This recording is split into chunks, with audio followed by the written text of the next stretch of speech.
Hello everyone, welcome to ASUPPSC। मेरा नाम वंदना सिंह है। ये हमारा test series and current affair course है। इस नंबर पे आप व्हाट्सएप करके रजिस्ट्रेशन करा सकते हैं। चलिए हम हिस्ट्री के मोस्ट इंपॉर्टेंट क्वेश्चन डिस्कस करते हैं। Question number 1, the ryotwari settlement was introduced by British in the. तो जो रैयतवाड़ी सेटलमेंट है उसको ब्रिटिश ने कहाँ इंट्रोड्यूस किया था? तो इसका आंसर है answer D, Madras and Bombay presidency. तो रैयतवाड़ी जो सेटलमेंट है वो थॉमस मुनरो के द्वारा स्टार्ट किया गया था। बेसिकली थॉमस मुनरो जब ये रैयतवाड़ी सेटलमेंट स्टार्ट हुआ था, थॉमस मुनरो गवर्नर था मद्रास का, और अलेक्जेंडर रीड, इन दोनों ने मिलकर ये रैयतवाड़ी सेटलमेंट स्टार्ट किया था। रैयतवाड़ी सेटलमेंट क्या होता है कि basically it's a system of collection of land revenue. जैसे परमानेंट सेटलमेंट होता था कि लैंड रेवेन्यू का कलेक्शन लेना है, लेकिन इन दोनों में ये डिफरेंस है कि रैयतवाड़ी में जो है कि जो फार्मर्स थे उनको ओनरशिप राइट दिया गया था। मतलब परमानेंट सेटलमेंट में जो है वो जमींदार को ओनरशिप राइट था, लेकिन रैयतवाड़ी सेटलमेंट में फार्मर को ओनरशिप राइट था। और ब्रिटिश जो है वो डायरेक्ट जो रेवेन्यू है वो फार्मर से कलेक्ट करते थे। और परमानेंट सेटलमेंट में क्या होता था कि जो ब्रिटिशर्स हैं वो जमींदार से रेवेन्यू कलेक्ट करते थे। यहाँ जमींदार को हटा के ब्रिटिशर्स डायरेक्ट फार्मर से जो है वो रेवेन्यू कलेक्ट करते थे। और ये जो स्टार्ट हुआ था वो तमिलनाडु के अंदर हुआ था, और फिर उसके बाद मद्रास और बॉम्बे, इन सारी जगह फिर ये इंट्रोड्यूस हुआ। तो क्वेश्चन नंबर 1 का आंसर हो गया D, Madras and Bombay presidency. Question number 2, who among the following leader did not believe in drain theory of Dadabhai Naoroji. तो जो दादाबाई नारोजी की जो ड्रेन थ्योरी थी, इसमें से कौन सा लीडर उसमें बिलीव नहीं करता था? तो इसका आंसर है answer D, sir Syed Ahmed Khan. तो सर सैयद अहमद खान जो है वो दादाभाई नौरोजी की ड्रेन थ्योरी में बिलीव नहीं करते थे। बेसिकली क्या था कि उस टाइम में जो सर सैयद अहमद खान है उनको ये लगता था कि जो मुस्लिम्स के अंदर जो बदलाव है जो उसमें वो सिर्फ जो है वो ब्रिटिशर्स ही ला सकते हैं। तो इसलिए वो जो दादाभाई नौरोजी है उसकी ड्रेन जो थ्योरी है उसको बिलीव नहीं करते थे। तो क्वेश्चन नंबर 2 का आंसर हो गया D, sir Syed Ahmed Khan. Question number 3, the immediate cause of India's first war of independence. तो इंडिया का जो फर्स्ट वॉर ऑफ इंडिपेंडेंस था उसका कारण क्या था? इसका आंसर है answer B, suspicion about British interference in religion. तो बेसिकली जो सिपॉयज थे उनको ये डाउट था कि जो ब्रिटिश हैं उनके रिलीजन में इंटरफेयर कर रहे हैं। बेसिकली क्या हुआ था कि जब ये India's first war of independence, जिसको हम रिवोल्ट ऑफ 1857 भी कहते हैं, ये जब स्टार्ट हुआ था तो इससे पहले क्या हुआ था कि ब्रिटिशर्स ने ना एक न्यू इनफील्ड जो राइफ़ल है वो इंट्रोड्यूस करी थी। और उस न्यू इनफील्ड राइफ़ल में जो कार्टेज डली थी, तो ये रूमर फैला हुआ था कि जो ये कार्टेज है वो ग्रीस्ड है एनिमल फैट से।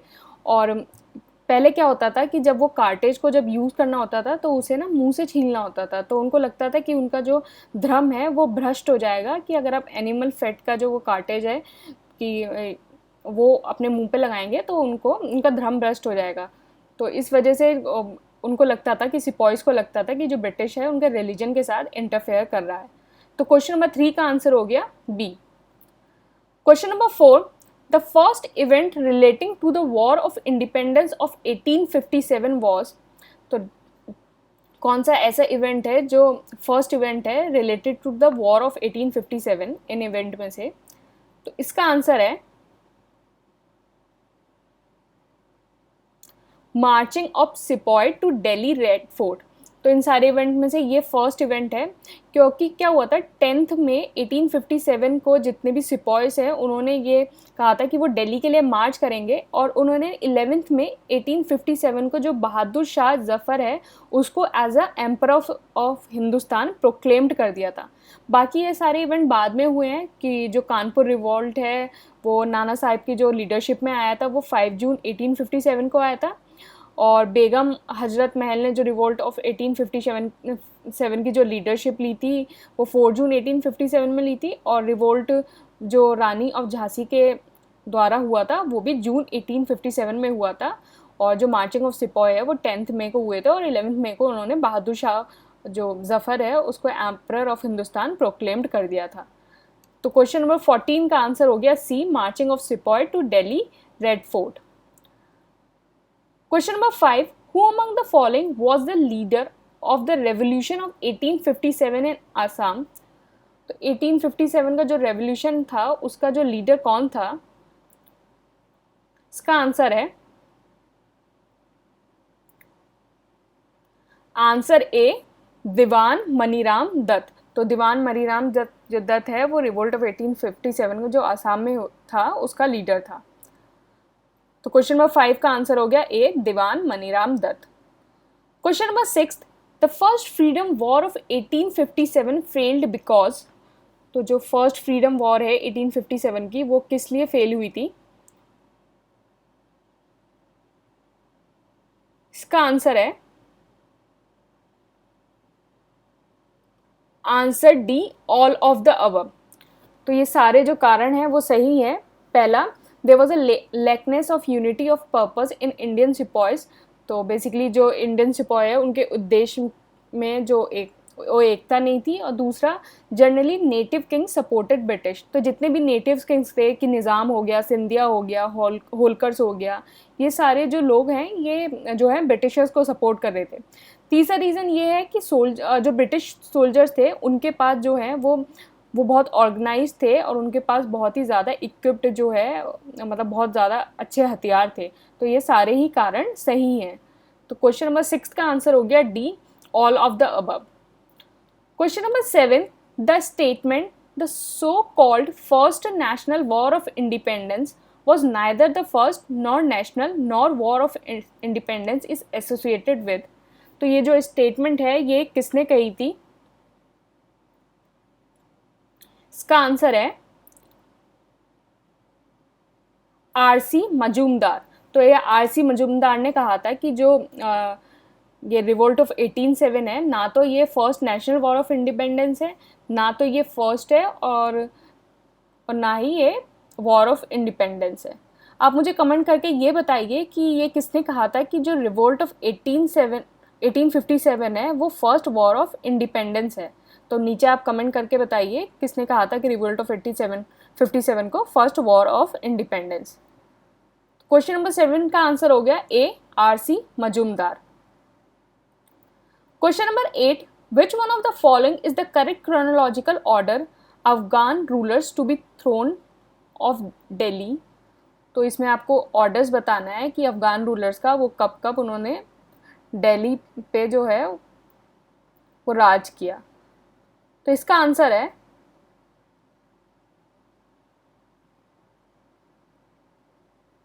Answer C, Bahlol Lodi, Sikandar Shah and Ibrahim Lodi.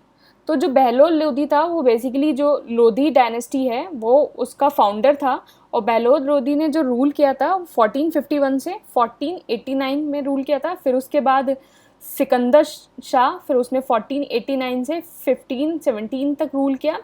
फिर इब्राहिम लोदी ने 1517 से 1526 तक रूल किया। तो क्वेश्चन नंबर 8 का आंसर हो गया C, Bahlol Lodi, Sikandar Lodi and Ibrahim Lodi. Question number 9, who among the following compose the poem with the pen name Gulrukhi. तो किसने जो गुलरुखी नाम से जो अपनी पोएम है वो कंपोज की थी? तो इसका आंसर है आंसर सी, सिकंदर लोदी। तो सिकंदर लोदी ने जो है गुलरुखी नाम से अपनी पोएम जो है वो कंपोज की थी। और सिकंदर लोदी ने ही जो आगरा सिटी है उसको फाउंड किया था और उसको जो सुल्तानेत है उसको अपनी आगरा को कैपिटल बनाया था। तो क्वेश्चन नंबर 9 का आंसर हो गया C, Sikandar Lodi. Question number 10, which one of the following sultan is known for having abolish the tax on grain. तो कौन सा ऐसा सुल्तान था जिसने जो अनाज पे जो टैक्स था उसको समाप्त कर दिया था? इसका आंसर है आंसर डी, सिकंदर लोदी। तो सिकंदर लोदी ने जो है जो अनाज पे जो टैक्स था उसको अबॉलिश कर दिया था, और सिकंदर लोदी ने एक सिस्टम निकाला था मेजरमेंट ऑफ लैंड के लिए, मतलब लैंड मेजर करने के लिए एक सिस्टम निकाला था जिसका नाम था गज ए सिकंदरी। और बाद में ये जो सिस्टम है वो शेरशाह सूरी और अकबर दोनों ने इसको यूज़ किया था for the measurement of land. तो क्वेश्चन नंबर 10 का आंसर हो गया D, Sikandar Lodi. Question number 11, who were Ashtadiggaj in the court of Krishnadeva Raya. तो कृष्णदेव राया की कोर्ट में जो अष्टदिग्गज थे वो कौन थे? इसका आंसर है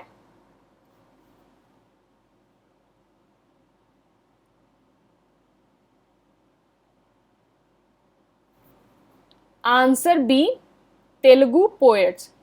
तो कृष्णदेव राया की जो कोर्ट में अष्टदिग्गज थे वो तेलुगु पोएट्स थे। Question number 12, the battle of Talikota was fought between. तो जो तलीकोटा की बैटल है वो किसके बीच लड़ी गई थी? इसका आंसर है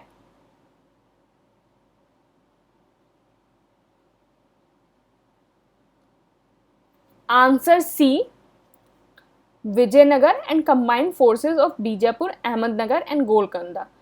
तो ये बैटल ऑफ तलीकोटा जो है वो 26 जनवरी 1565 को लड़ी गई थी। बेसिकली ये जो विजयनगर है और जो डेक्कन जो एम्पायर है उसके बीच में लड़ी गई थी, और इसमें जो विजयनगर एम्पायर है वो हार गया था। तो क्वेश्चन नंबर 12 का आंसर हो गया C, Vijayanagar and combined forces of Bijapur, Ahmednagar and Golconda. Question number 13, the famous dialogue between Nachiketa and Yama is mentioned in. तो नचिकेत और यम के बीच में जो फेमस डायलॉग है वो किसमें मेंशन है? इसका आंसर है आंसर सी, कठोपनिषद। तो जो नचिकेत और यम के बीच में जो डायलॉग है वो कठोपनिषद के में मेंशन है। क्वेश्चन नंबर 13 का आंसर हो गया C, Kathopanishad. Question number 14, which of the following is the correct order of Vedic literature. तो ये कुछ वैदिक साहित्य गिवन है, इसको आपको करेक्ट ऑर्डर में लगाना है। तो इसका आंसर है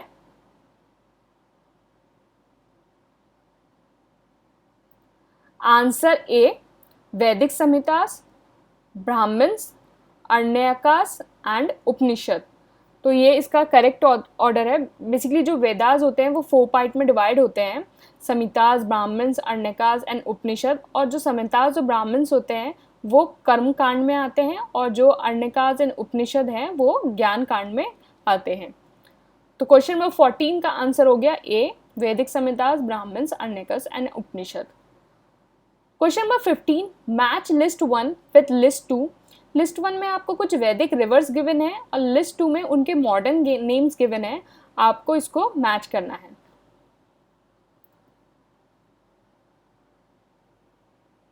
इसका आंसर है आंसर बी, 2, 3, 1, 4। तो कुब जो है उसका मॉडर्न नेम है काबुल, पुरुषनी का रावी, सदानेरा का गंडक एंड शुतुद्री का सतलज। तो क्वेश्चन नंबर 15 का आंसर हो गया बी, 2, 3, 1, 4। अगर आपको वीडियो अच्छा लगा है तो चैनल को ज़रूर सब्सक्राइब करिएगा, और ये हम टेलीग्राम पर डेली क्विज कंडक्ट कराते हैं, ये बिल्कुल फ्री है, तो आप टेलीग्राम ज्वाइन करके इस डेली क्विज में पार्ट ले सकते हैं। Thank you and all the best.